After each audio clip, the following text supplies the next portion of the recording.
bien-aimés, nous vous saluons tous dans le nom précieux de notre Seigneur et Sauveur Jésus-Christ. C'est déjà l'heure de votre émission Posons les fondements. Posons les fondements, c'est une émission de maturité, une émission d'enseignement, une émission dans laquelle nous prêchons et nous enseignons la doctrine de Jésus-Christ. Car on nous dit, quand les fondements sont renversés, que ferait le juste?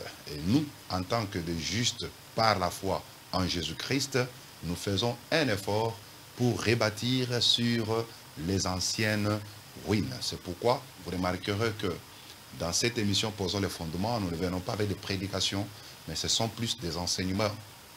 Nous sommes même tentés d'appeler cela des cours.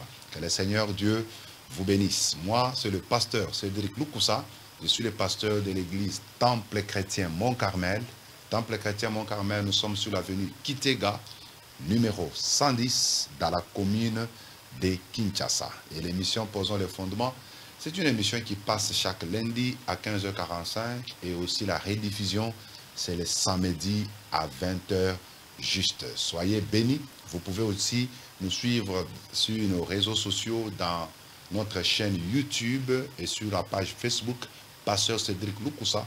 Vous allez retrouver toutes les vidéos, tous les enseignements que nous avons eu déjà à donner dans le cadre de cette émission Posons le fondement. Alors, ça fait plusieurs mois, je crois nous tendons maintenant au 3e mois. On était en train de développer un sujet très important que nous avons intitulé les mystères de Dieu. Les mystères de Dieu, nous avons tiré cela en 1 Corinthiens chapitre 4, au premier et au deuxième verset. Parce que l'apôtre Paul dit qu'on nous considère comme étant des serviteurs de Dieu, des dispensateurs des divers mystères de Dieu. Nous sommes les dispensateurs des mystères de Dieu. Et vous allez voir que la Bible, c'est un livre de mystères. Nous avons expliqué beaucoup de choses sur ce que c'est les mystères et nous sommes en train maintenant de parler des grands mystères que nous retrouvons dans la Bible.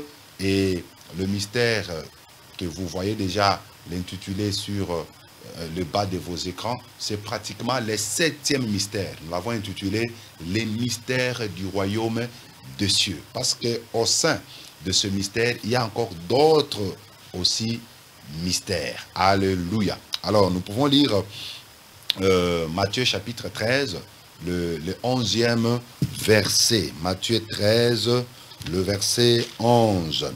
Le Seigneur Jésus dit, le Seigneur Jésus leur répondit, parce qu'il vous a été de connaître les mystères du royaume des cieux et que cela ne leur a pas été donné. On parle là-bas des mystères du royaume des cieux. Donc, il y en a aussi plusieurs. Et nous avons montré que le Seigneur, lorsqu'il parlait de son royaume, il utilisait un langage allégorique, il utilisait un langage parabolique. Il utilisait des paraboles. Et nous avons vraiment expliqué dans la au premier point de ce sujet, qu'est-ce que c'est une parabole, ainsi de suite. Et nous avons vu que dans l'évangile de Matthieu au chapitre 13, il y a environ 7 paraboles que le Seigneur Jésus-Christ a pris ou a utilisé pour essayer de nous expliquer ce que c'est les mystères du royaume des cieux. Mais nous avons compris que dans les mystères du royaume des cieux, le Seigneur Jésus essayait un peu de nous expliquer ce qu'était la chrétienté, ou soit d'une autre manière le christianisme. Nous voyons comment le christianisme fonctionne dans le monde au travers de ces paraboles. Alors, nous avons déjà parlé de la parabole du semeur, la parabole du blé et des livrées, et nous avons parlé la fois passée de la parabole du levain. C'était vraiment je peux dire, un très très bon enseignement que nous avons donné. Alors, aujourd'hui, je vais faire un effort parce qu'il y a plusieurs paraboles. Vous allez voir que dans les évangiles, nous avons, je peux même dire, plus de 40 paraboles. Et toutes ces paraboles étaient tentées de nous expliquer toujours ce que c'est le royaume des cieux. mais nous avons préféré choisir les quelques paraboles qui sont un peu, que nous avons jugées un peu très importantes pour nous, et surtout dans ces cadres. Et je crois qu'aujourd'hui, je vais faire un effort pour parler de 2 paraboles, pour que la prochaine fois, je peux mettre un point virgule avec les royaumes, les mystères du royaume des cieux, pour passer à un autre mystère, parce qu'il y en a beaucoup. Lisons Matthieu chapitre 13, le verset 31 à 32. Il leur proposa une autre parabole et il dit: le royaume des cieux est semblable à un grain de sénévé qu'un homme a pris et sémé dans son champ. C'est la plus petite de toutes les semences, mais quand il a poussé, il est plus grand que les légumes et devient un arbre, de sorte que les oiseaux du ciel viennent habiter dans ses branches. Alléluia.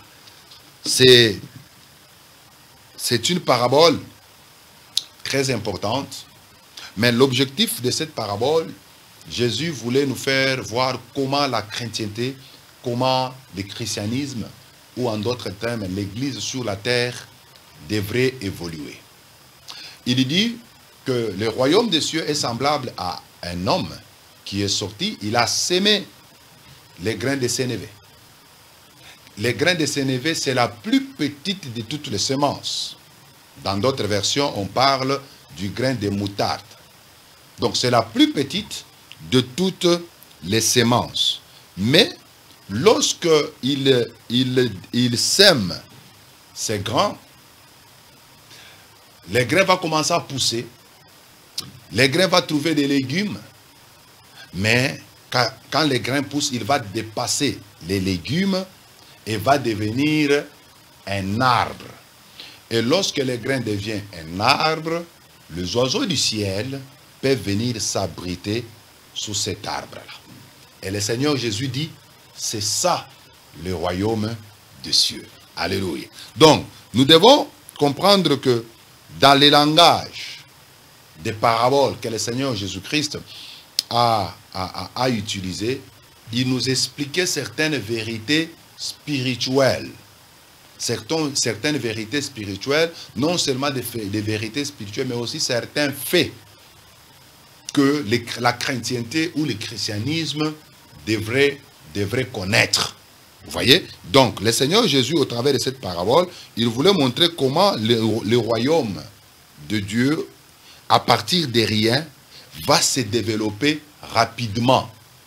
Vous allez remarquer que la manière dont Dieu fait les choses, il ne fait pas les choses comme les hommes. Vous allez voir par exemple, lorsque le Seigneur Jésus, lorsque le Seigneur voulait avoir une lignée ou avoir une nation, il n'a pas commencé automatiquement à choisir une nation. Parce qu'après la tour de Babel, en Genèse chapitre 11, il y avait plusieurs nations. Mais le Seigneur Jésus n'a pas choisi une nation directement. Mais Dieu a commencé à choisir un homme du nom d'Abraham. En Genèse 12, il commence avec Abraham un chemin. Donc, on peut considérer même Abraham comme étant un grain, la plus petite des semences. Mais Dieu commence avec lui. Au travers d'Abraham, nous avons eu Isaac. Au travers d'Isaac, nous avons eu Jacob. Au travers de Jacob, nous avons eu le 12. Au travers des 12, ils sont entrés en Égypte à 75, d'autres c'est 70. Mais quand ils sont maintenant arrivés en Égypte, ils ont commencé à se développer. Et vous connaissez bien que après qu'ils soient délivrés de la servitude en Égypte, ils ont commencé leur route dans le désert jusqu'à entrer à Canaan après pratiquement 40 ans. Et là qu'ils ont possédé leur terre promise, c'est là où ils ont commencé à cultiver, ils ont commencé à se multiplier et Israël est devenu une grande nation. Mais avant qu'elle ne devienne une grande nation, Dieu a commencé son processus avec un individu, Abraham. Donc vous allez voir que le Seigneur Dieu, dans sa manière de travailler, il ne prend pas souvent des hommes forts, des hommes capables. Il utilise souvent les choses qui sont faibles, qui sont même négligeables. C'est pourquoi en Zacharie 4, il recommande toujours à ce qu'on ne puisse pas négliger le faible commencement. C'est la même chose aussi avec l'Église. Lorsque l'Église a commencé, en Matthieu chapitre 16, le Seigneur Jésus promet. Là, il promet. Il dit, tu es pierre sur ces rocs, je bâtirai mon Église. Vous voyez, Dieu promet qu'il devrait bâtir lui-même son Église. Mais quand il a commencé à bâtir son Église, il n'a pas commencé avec une masse. Il pouvait trouver un disciple au péage, il dit, Matthieu, suis-moi. Il pouvait trouver Pierre en train de pêcher les poissons. Alors, il récupère Pierre. Il a commencé petit à petit jusqu'à ce qu'après son ascension, sa mort et sa résurrection, après son ascension, en Actes chapitre 1, la Bible dit, ils étaient dans la chambre haute au nombre de 120. En Acte 1, ils étaient à 120. Verset 15. Ils étaient au nombre de 120. Et lorsque le Saint-Esprit est descendu à la Pentecôte, vous connaissez ce qu'il y a eu. En Acte 2, vous allez voir maintenant que en Acte 2, verset 41, le nombre des disciples avait augmenté jusqu'à 3000 âmes. Vous voyez? 3000 âmes. Et lorsque vous êtes, par exemple, en Acte chapitre 5, le verset 14, on vous parle que le nombre avait atteint 5000 ou 6000 disciples. Et vous voyez que le christianisme a commencé à s'étendre vers pratiquement toutes les nations. Jusqu'à aujourd'hui, le christianisme ne fait que continuer à s'étendre. C'est le grain de sénévé. Ça avait commencé comme un grain de sénévé, la plus petite de toutes les semences. Quand ça commence, on pouvait même négliger cela. On pouvait même fouler cela aux pieds. Alléluia. Mais à la longue, c'était une petite semence, un petit rejeton est sorti, les légumes étaient là. Après, les petits rejetons a atteint pratiquement la taille des légumes, mais dans les grains de sénévé, il y avait cette substance qui pouvait amener ces petits grains à devenir un grand arbre dépassant même les légumes. Alléluia. Et Jésus dit, le royaume de Dieu est semblable à un grain de sénévé. Alléluia. Mais quand les grains de sénévé là, les légumes sont aussi là. Et on peut, si nous comparons les grains de sénévé au royaume de Dieu, à la chrétienté, au christianisme, les légumes, on peut les comparer aux différentes sectes que Jésus avait trouvées à son temps. Alléluia. Et parmi ces sectes, il y avait par exemple la secte la plus renommée, c'était les pharisiens. Vous voyez, c'était des pharisiens. Les pharisiens, comme je l'ai expliqué la fois passée, c'était des gens, des respectueux de la loi. Vous voyez? Mais le problème avec eux, c'était des légumes. Et ils étaient des... Je voulais dire, ils étaient des hypocrites. Et Jésus avait condamné leur hypocrisie. Ils sont restés dans les cultes formalistes. Ils sont restés dans des cultes formalistes. Ils n'étaient pas différents des Caïens qui étaient dans une religion formaliste. Vous voyez, ils étaient là, malgré qu'ils pouvaient faire peur aux gens par leur apparence, par leur intelligence par rapport à la loi et consorts. Mais en eux, Jésus a lié l'hypocrisie. Et vous allez voir que le christianisme est allé au-delà des mouvements des pharisiens. Il y avait des sadducéens, c'était aussi des légumes. Il y avait aussi même des mouvements d'une autre race qu'on appelait les Esséniens. Vous voyez? Les hommes de Qumran.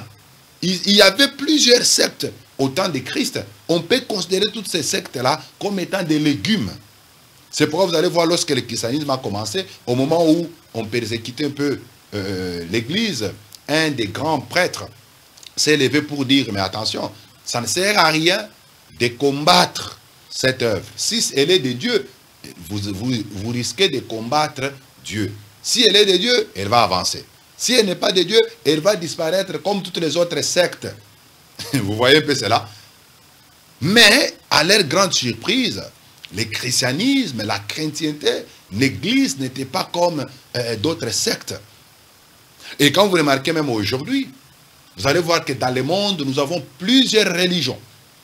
Plusieurs religions, mais les grandes religions, c'est pratiquement au nombre de 7. On vous parle du christianisme, du judaïsme, de l'islam, du bouddhisme, du shintoïsme. Il y a même la foi Baha'i. Vous voyez un peu cela, l'hindouisme. Toutes ces religions-là, ce sont des légumes. Mais on vous dit, même selon les statistiques qu'on présente aujourd'hui, que le christianisme est la première grande religion. Parce que c'est la religion la plus peuplée du monde. Le christianisme est en première position et d'autres religions sont en train de suivre après. Alors qu'il y avait même des religions, par exemple, comme le bouddhisme et consorts, c'était des religions qui avaient commencé avant le christianisme. Vous voyez? Donc, au moment où Jésus avait commencé son ministère, Bouddha avait déjà existé, avait déjà fait son travail. Mais, quand Jésus est venu avec quelque chose de nouveau, ça avait commencé comme un grain de sénévé, la plus petite des semences, mais ça a dépassé tous les légumes qui avaient déjà fait des noms. Et Jésus aujourd'hui est devenu comme une référence. On peut parler aujourd'hui de avant et après Jésus. Vous voyez un peu cela. Que le Seigneur Dieu vous bénisse. Donc, vous voyez mes frères, que dans cette parabole, Jésus nous expliquait et il promettait déjà que son royaume devrait s'étendre. Ça devait commencer dans la faiblesse, dans la petitesse, mais ça devait aller plus grand. Et c'est la manière que le Seigneur travaille, même avec ses serviteurs, même avec les églises locales. C'est pourquoi nous n'encourageons pas les gens qui divisent les églises d'autrui pour commencer les leurs. Ce n'est pas correct. Parce que si le Seigneur vous a appelé réellement au ministère, vous pouvez commencer même vous-même avec votre femme, si vous avez les enfants, avec les enfants, mais le Seigneur va appuyer ce travail, ça va grandir, ça va se développer. C'était une sagesse que Jésus nous avait donnée, même au travers de cette parabole. Mais il est très important que nous sachions qu'est-ce qui peut favoriser la croissance du royaume des cieux sur la terre. C'est vraiment très important. Qu'est-ce qui peut favoriser, qu'est-ce qui favorise la croissance du royaume des cieux sur la terre? La première des choses, c'est le témoignage des disciples. Mes frères, nous sommes dans un moment où on ne doit pas rester distrait. Les statistiques sont en train de montrer que d'ici 50 ans, si l'allure ne change pas au niveau des chrétiens, l'islam va nous dépasser. Parce que quand on calcule le pourcentage de la croissance du christianisme et de l'islam, dans 50 ans, l'islam va devenir la première religion du monde. C'est pourquoi, nous, en tant que chrétiens, ça doit nous interpeller. Mais aujourd'hui, les chrétiens sont dans des débats inutiles. Les chrétiens sont dans des divisions inutiles. Au moment où l'islam est en train de gagner le monde, nous, les chrétiens, nous sommes dans des débats. Vous voyez? Nous sommes dans des débats de doctrine. Alors que ce qui est d'abord essentiel pour le Seigneur, c'est le salut des âmes. C'est le salut des âmes. Nous serons récompensés par rapport au nombre d'âmes que nous avons amenées à Christ. Quelle est notre part de contribution pour la croissance, l'élargissement du royaume de Dieu, du christianisme, de l'Église? Et c'est là où nous devons nous interpeller. Le premier disciple, c'était des témoins. Ils n'ont pas reçu le Saint-Esprit pour commencer à impressionner les gens avec les parents en langue. Parce qu'aujourd'hui, c'est toujours shabababa, bobo, bobo, ri. J'ai vu même des vidéos qui circulent sur les réseaux sociaux où les prédicateurs et les interprètes, ils font la concurrence des parler en langue. Shabababa, c'est devenu comme des jeux que les gens sont en train de faire dans les églises. Au lieu de témoigner, alors qu'en acte 1, le verset 8, Jésus dit, vous recevez la puissance d'en haut, vous serez mes témoins. À Jérusalem, à Judée, à Samarie, jusqu'aux extrémités de la terre. Et quand vous regardez les livres des Actes des Apôtres, que nous aimons bien appeler les livres des Actes du Saint-Esprit, vous allez voir que c'est un livre de témoignages. En acte 2, l'accomplissement de la promesse du Saint-Esprit arrive. Automatiquement, Pierre et les 11, la Bible dit, élevèrent leur voix. Ils ont commencé à prêcher. Vous entrez en acte 3, Pierre et Jean, ils allaient au temple, ils ont trouvé un paralytique. Ils ont prié pour lui et le monsieur s'est élevé. Quand les gens s'approchaient pour contempler les miracles qui venaient de s'opérer, Pierre en a saisi l'occasion pour leur prêcher la parole de Dieu, l'évangile. Vous voyez? Et il y avait des âmes qui ne faisaient que se convertir par les témoignages des disciples. Vous êtes en acte 6, on établit les anciens à l'église, les diacres. À l'église, parmi ces diacres, il y a Étienne, il y a Philippe. Mais vous allez en acte 7, vous voyez les témoignages du diacre Étienne. Imaginez les degrés de l'enseignement qu'Étienne a donné. Mais un diacre de l'église primitive. Mais aujourd'hui, nous avons des diacres dans les églises. Leur travail, c'est seulement distribuer les cafés. Ils sont des organisateurs de fêtes. Mais diacre Étienne, regardez son enseignement en acte 7. Il a commencé depuis la Genèse, depuis Abraham, pour arriver jusqu'à Jésus. Il a été tué, lapidé. En acte 8, on nous parle du témoignage du diacre Philippe. Le travail des disciples, c'était le témoignage, l'évangélisation. Ils avaient reçu le Saint-Esprit, pas pour impressionner les gens avec les parlants en langue. Aujourd'hui, dans les églises, c'est le thème voyant. Les autres disent, nous sommes des sachants. Bon, ça va nous amener en quoi? Et ça va nous amener où? Mais les âmes sont en train de mourir. Et aujourd'hui, on a des difficultés même pour savoir le spiritisme et la prophétie. On ne comprend plus rien. Vous voyez? Et les âmes sont en train de mourir dans des choses comme ça. Mes frères, revenons au témoignage. Jésus, ce qui l'intéressait, c'était le salut des âmes. Les apôtres, ce qui les intéressait, c'était le salut des âmes. Aujourd'hui, nous disons toujours que notre pays, le Congo, c'est parmi les pays où il y a la majorité des chrétiens. Non pas des 90% ou 80% des chrétiens. Mais où est l'impact de ça? Où est l'impact de ces chrétiens-là dans notre pays? C'est-à-dire, nous avons plusieurs personnes qui fréquentent nos églises, en réalité ne sont pas des chrétiens, ce sont encore des païens. Si des pasteurs sont des païens, encore combien plus forte raison les chrétiens dans le bon? Donc nous devons témoigner de Jésus. Nous devons gagner les âmes. C'est en gagnant les âmes que le royaume de Dieu s'élargisse. Et la deuxième chose qui favorise la croissance du royaume de Dieu, ce sont les miracles, des prodiges et des guérisons, qui ne sont pas à négliger. Parce que même en acte 3, plusieurs personnes ont cru en Jésus parce qu'ils ont vu un paralytique de naissance marcher. Donc, nous ne pouvons pas nous limiter seulement à la parole, mais il faut que la parole soit accompagnée aussi des miracles et des prodiges. Parce que les miracles participent aussi à la croissance du royaume des cieux. Alléluia.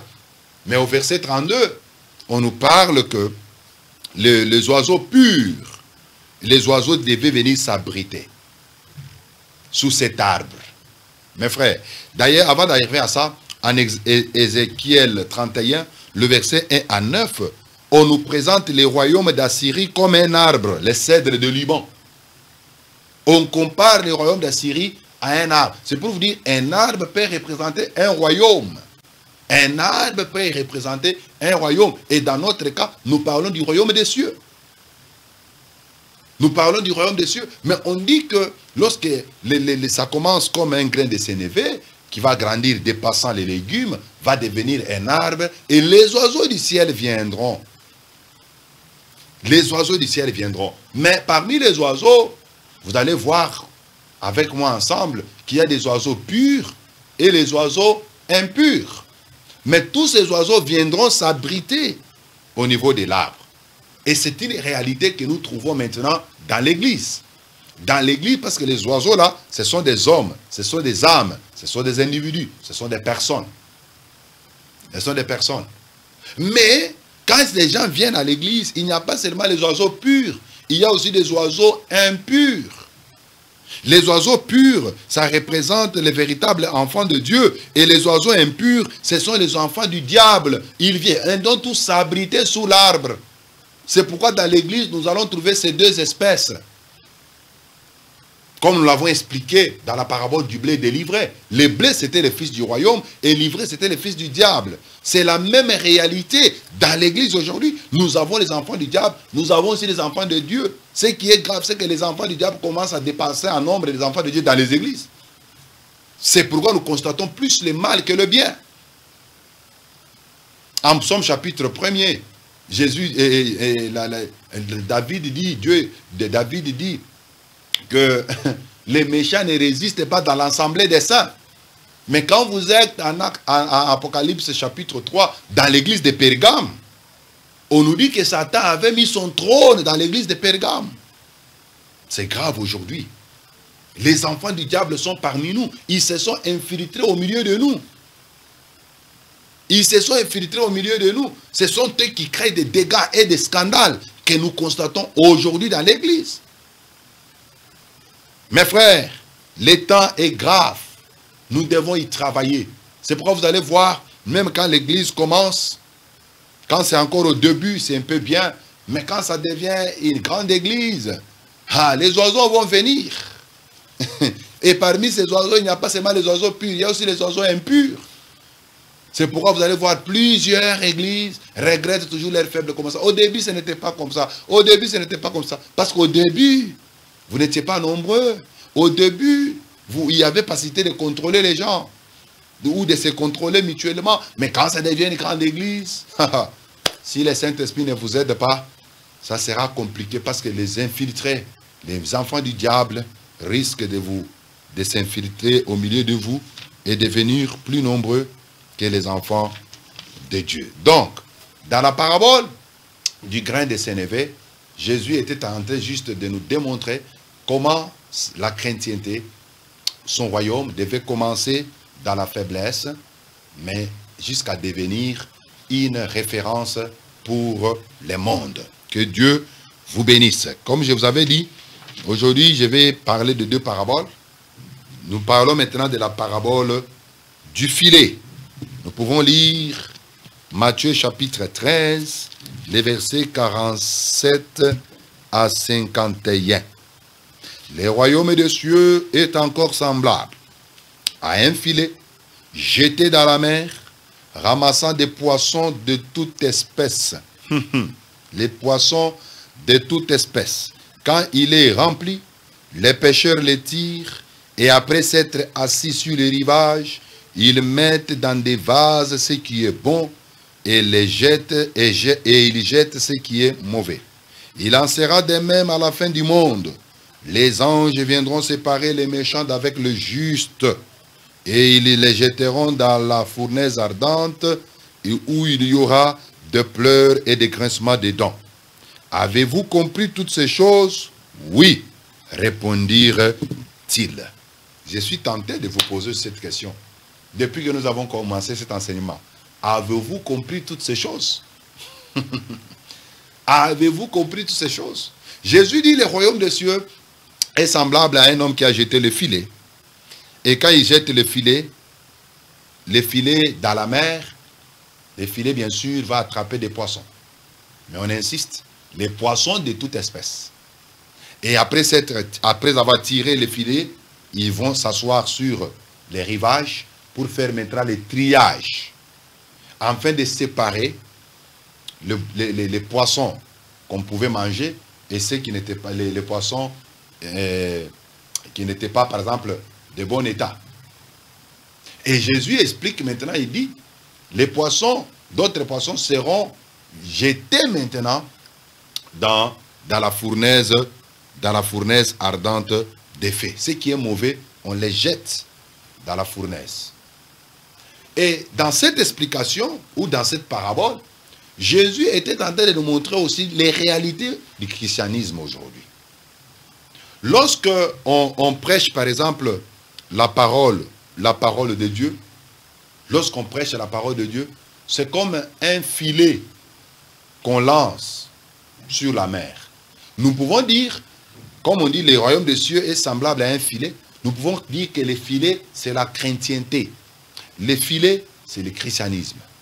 Vous voyez? Maintenant, là-dedans, quand on jette les filets sur la mer, selon Apocalypse chapitre 17, le verset 15, la mer est l'image du monde. La mer est l'image des nations. La mer est l'image des langues, des peuples. C'est ça la mer. Lorsqu'on prêche la parole de Dieu dans le monde, c'est un filet qu'on lance. Lorsqu'on fait l'évangélisation, c'est un filet qu'on lance sur la mer. Mais lorsqu'on va, le filet va attraper, le filet ne va pas attraper seulement les poissons. Il y aura aussi des crapauds, il y aura aussi des lézards, il y aura aussi même des arbres. Vous allez trouver des feuilles là-bas. Il y aura ce qui est bon et ce qui est mauvais. C'est ce que nous constatons exactement. Lorsqu'on prêche la parole, il y a les gens à qui la parole de Dieu touche le cœur et trouvent la foi. Mais il y en a aussi d'autres qui ont le cœur des épines, on l'avait expliqué dans la parabole du semeur. Il y a d'autres qui ont le cœur le long du chemin. Il y a d'autres qui ont le cœur des endroits pierreux. Et tous ces gens-là, des fois, ils viennent dans l'église. Ils sont là, mais ils ne représentent pas ce qui est bon. Ils ne représentent pas ce qui est bon. C'est pourquoi dans l'église, mes frères, il y a ce qui est bon et ce qui est mauvais. Il y a les justes, il y a aussi les méchants. Tous sont dans l'église aujourd'hui. C'est ça la réalité du christianisme. C'est pourquoi vous allez voir quelqu'un, il peut être même déjà prédicateur, mais vous apprendrez qu'il est tombé avec une femme. Vous voyez? Vous l'attendez qu'il a volé quelque part. Mais vous allez vous poser la question, mais comment l'église? Alors, si tu n'as pas la connaissance de ces choses, tu vas dire, ah, il n'y a pas de vrais pasteurs, il n'y a pas de vraies églises, alors toutes ces histoires-là, ce sont des faussetés. Non! Jésus nous avait déjà prévenu que dans les mêmes filets, vous allez trouver ce qui est bon et ce qui est mauvais. Vous allez trouver les poissons, vous allez trouver aussi les crapauds. Ce que vous devez comprendre, c'est que celui qui marche dans les péchés et qui persiste dans les péchés, ce n'est pas un poisson à manger, c'est un crapaud à jeter. C'est un animal impur. Il faut comprendre toutes ces réalités. Si vous ne les comprenez pas, c'est compliqué. Vous allez trouver les gens qui parlent en langue, oh, shabababa, brrr. Il prophétise même, un grand menteur dans sa bouche. Il ne dit jamais la vérité quand il parle. Vous allez vous poser la question, dans la même bouche, il y a des parlants en langue, il y a des prophéties et des paroles de connaissance, mais dans la même bouche, il largue encore des mensonges. Nous sommes dans un temps très mauvais, mes frères. C'est pourquoi en 1 Corinthiens chapitre 11, l'apôtre Paul parle des ouvriers, des faux ouvriers, des faux apôtres. Et il dit cela n'est pas étonnant parce que le diable lui-même, il se déguise en ange de lumière. Il se déguise en ange de lumière. Dans l'église, il y a toutes ces choses-là, mes frères. Il y a toutes ces choses-là. Mais la Bible dit, lorsque le filet sera rempli,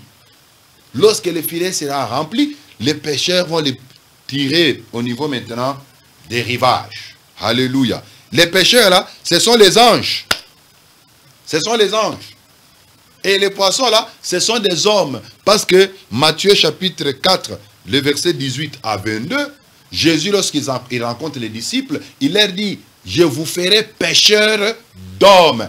Pécheurs d'hommes. Alléluia. Donc, un ministre de Dieu, c'est un pécheur d'hommes. Et les hommes sont considérés comme étant des poissons. Maintenant, les rivages, dans ce contexte, vous allez voir que les rivages, c'est la fin du monde. Parce que c'est à la fin du monde où les anges de Dieu qui sont considérés ici comme étant des pécheurs, hein, qui vont séparer ce qui est bon et ce qui est mauvais. C'est à la fin du monde. Cette parabole, elle ressemble pratiquement, vous allez voir dans toutes les paraboles, se ressemblent. Il y a quand même quelque chose qui se ressemble. Parce que vous allez voir, on présente toujours un bon côté et un mauvais côté. On nous présente toujours les mélanges que nous constatons aujourd'hui dans le christianisme. Si, quand vous prenez par exemple Daniel chapitre 2, la vision de la statue, vous allez voir qu'au niveau des pieds, parce que la statue avait 4 parties, au niveau des pieds, il y avait un mélange entre les fers et l'argile. Les fers, c'est qui est fort, l'argile, c'est qui est faible. Il y a un mélange. Si au niveau du monde, au niveau des gouvernements humains, il y a des mélanges, c'est la même chose qui se passe au niveau de l'Église. Il y a aussi les mélanges au niveau de l'Église. Il y a les mélanges entre les vrais et le faux. Il y a la présence des livrés, il y a la présence du blé. Les enfants de Dieu sont là, les enfants du diable sont aussi là. Ils évoluent dans le même milieu. Mais Jésus dit, il ne faut pas les séparer. Et pendant que, au début, non, attendez jusqu'à la moisson. Dans la parabole du livret et du blé, la moisson, c'était la fin du monde. Mais ici, Jésus dit, les anges vont, les pêcheurs vont tirer le filet jusqu'au rivage pour faire maintenant le triage. Or, le triage se fera à la fin du monde. Aujourd'hui, que vous fassiez quoi? Dans l'église, vous trouverez toujours le mal. Dans la farine, vous trouverez toujours les levains. Vous trouverez toujours les levains. Dans les mêmes champs, vous trouverez les blés et l'ivrée. Sous un même arbre, vous trouverez les oiseaux purs et les oiseaux impurs. Dans un même filet, vous allez trouver les bons et les mauvais. Les poissons et ce qui n'est pas poisson. Tous sont dans le même filet. Mais c'est à la fin du monde, qu'il y aura maintenant triage. Parce que le Seigneur connaît qui est qui. Vous pouvez apparaître bon devant les hommes, vous pouvez apparaître juste devant les hommes, mais le Seigneur connaît tout ce que nous faisons dans les secrets. Il connaît. Tout ce que vous faites dans les secrets, il connaît. Vous pouvez être intercesseur, vous pouvez être chantre, vous pouvez être modérateur, prédicateur, on peut t'appeler bishop, on peut même t'appeler pape. Parce qu'aujourd'hui, c'est la guerre des titres. À un certain moment, nous, on connaissait seulement diacre, ancien, pasteur, docteur, prophète, ainsi de suite. Après, ils ont quitté ce niveau-là. On commence à les appeler les évêques. Oh, ils entrent pas en anglais, bishop. Après, ils ont compris que les bishops, là, c'est encore petit. Ils ont ajouté encore archbishop.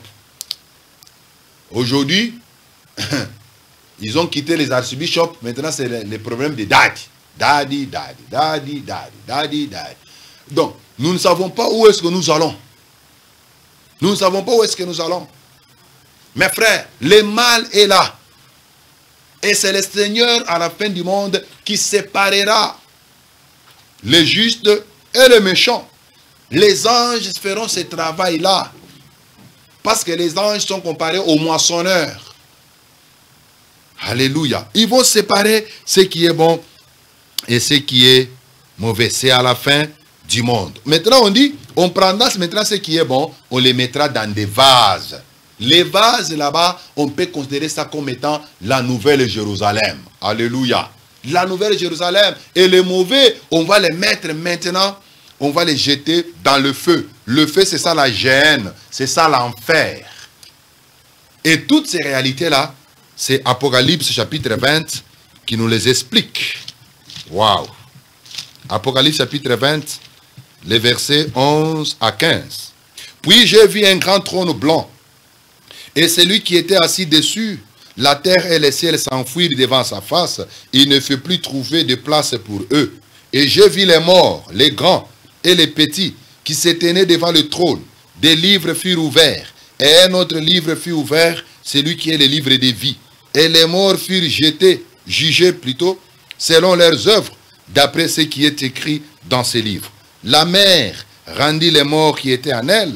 La mort et le séjour des morts rendirent les morts qui étaient en eux, et chacun fut jugé selon ses œuvres. Et la mort et le séjour des morts furent jetés dans les temps de feu. Les temps de feu, c'est la seconde mort, les temps de feu. Quiconque ne fut pas trouvé écrit dans les livres de vie, fut jeté dans le temps de feu. C'est-à-dire même les anges, quand ils feront ce travail-là, alléluia, c'est par rapport au livre de vie. Parce que dans les livres de vie, il y a les noms de tous les rachetés.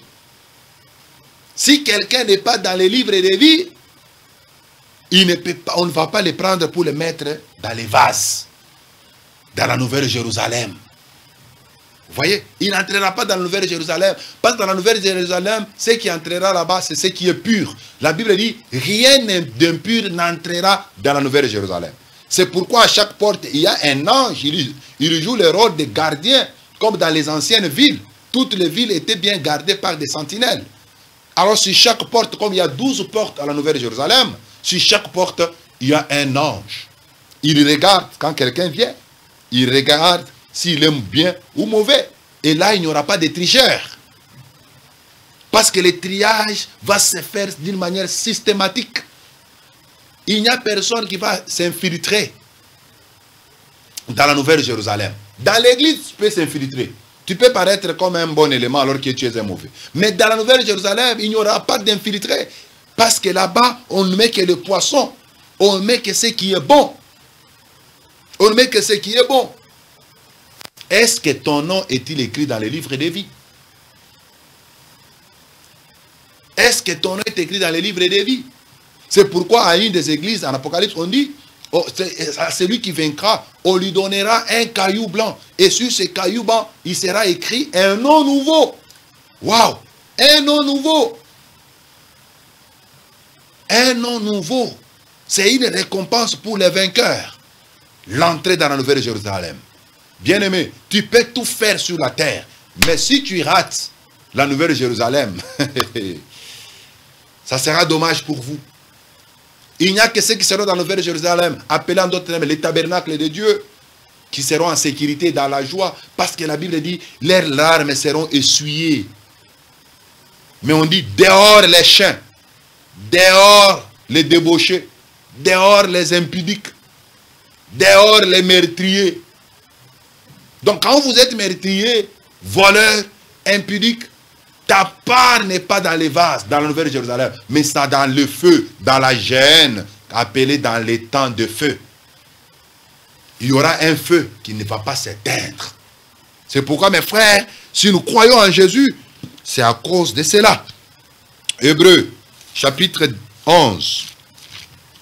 Hébreux, chapitre 11. Le verset 11 à 15. Il est écrit par la foi. Hébreux chapitre 11, oui, verset 11 à 15. C'est par la foi que Sarah elle-même, malgré son âge avancé, fut rendue capable d'avoir une postérité parce qu'elle crie à la fidélité de celui qui avait fait la promesse. Alléluia. Très important. Ben, je voulais plus. Le verset 13. C'est par la foi qu'ils sont tous morts, sans avoir obtenu les choses promises. Mais ils les ont vus et salués de loin, reconnaissant qu'ils étaient étrangers et voyageaient sur la terre. Ceux qui parlent ainsi montrent qu'ils cherchent une patrie. Ils cherchent quoi? Une patrie. S'ils avaient eu en vue celle d'où ils étaient sortis, ils auraient eu le temps d'y retourner. Alléluia. Ils cherchent une patrie. Verset 16. Mais maintenant, ils en désirent une meilleure, c'est-à-dire une céleste. C'est pourquoi Dieu n'a pas honte d'être appelé leur Dieu, car il leur a préparé une cité. Mes frères, si nous sommes des chrétiens, c'est pour entrer dans la cité céleste. C'est ça la Nouvelle Jérusalem. Si nous avons cru en Jésus, c'est pour cela. Entrer dans la Nouvelle Jérusalem. Jésus nous démontrait toutes ces paraboles pour nous montrer la nécessité de la vie éternelle. Et nous faire comprendre, tant que l'Église est sur la terre, il y aura toujours des méchants, il y aura toujours des justes. Et ce sont des réalités que nous vivons tous les jours. Parmi les chantres chrétiens, il y aura des bons chantres, il y aura aussi des chantres méchants, des païens même. Et ils pensent que chanter, c'est faire varier la voix. Vous voyez? Alors qu'avant d'être chantre, on est d'abord chrétien. Mais eux, ils font la promotion du côté artiste que du côté chrétien. C'est ça le problème. Et en tant que chrétiens, hommes de Dieu, nous devons savoir cela. Parmi même les disciples que nous pouvons avoir, il y a toujours Pierre, il y a Jean, il y a aussi Judas. Ça ne peut pas manquer. Les deux groupes-là, ça ne peut pas manquer. Il y aura toujours un Judas, il y aura toujours un Jean. C'est comme ça que les choses se passent. Parmi les intercesseurs, il y aura même des sorciers, il y aura aussi des bons intercesseurs. Et les deux semences évoluent toujours ensemble. Et c'est à la fin du monde que le Seigneur Jésus viendra pour faire le triage. Mais du moins, quant à l'Église, nous devons aller à ce que nous appelons la discipline. Chaque Église doit avoir la discipline. La discipline permet quand même de diminuer un peu l'intensité du péché dans une Église. Mais quand dans une Église, il n'y a pas de discipline, chacun fait ce qu'il veut, ça ne sera plus une Église, mais ça sera une caverne des démons. Pour aujourd'hui, que le Seigneur Dieu vous bénisse abondamment. Moi, c'est le pasteur Cédric Lukusa, pasteur de l'église Temple Chrétien Mont-Carmel. Temple Chrétien Mont-Carmel, nous sommes sur l'avenue Kitega, numéro 110. C'est là où nous nous réunissons chaque mercredi et vendredi de 17h30 à 19h30. Et aussi les dimanches, nous nous réunissons de 8h juste jusqu'à 12h à 12h juste. Nous sommes dans la commune de Kinshasa sur l'avenue Kitega, numéro 110. Du moins, vous pouvez aussi nous suivre sur nos réseaux sociaux. Nous avons une chaîne YouTube. Et quand vous entrez, Pasteur Cédric Lukusa officiel, dès que vous visitez cette chaîne, vous allez trouver toutes les vidéos que nous avons déjà à tourner dans le cadre de cette émission Posons le fondement. Posons le fondement, c'est une émission qui passe chaque lundi à 15h45 et les samedis, c'est à 20h juste pour la rediffusion. Alors moi, je vais vous retrouver le lundi prochain pour continuer encore avec les mystères du royaume des cieux. Je crois que je ferai un effort pour mettre un point virgule par rapport à ces points, afin de passer à un autre mystère. Je crois que nous allons aborder les mystères de 7 étoiles et les mystères de 7 chandeliers d'or. Nous allons développer Apocalypse chapitre 1, les versets 16 à 18. Donc, ne manquez pas, ne sois pas égoïste, invite tes amis à suivre cette émission. J'encourage les hommes de Dieu qui suivent couramment cette émission, qui écrivent. C'est vraiment bien, je vous encourage à le faire. Prêcher ces choses-là aux enfants de Dieu, ça va beaucoup et beaucoup les aider. Nos numéros sont là, vous pouvez nous écrire, vous avez une suggestion, vous avez une question, quelque part vous n'avez pas compris, nous sommes disponibles à vous répondre. C'est un numéro sur WhatsApp, vous pouvez nous écrire et faire un petit commentaire, nous encourager, ça nous fait aussi du bien. À mon nom personnel et au nom de toute l'équipe technique des ZM et surtout au concepteur de cette émission, M. Serge Katouma, je vous souhaite une très bonne soirée. Que Dieu vous bénisse.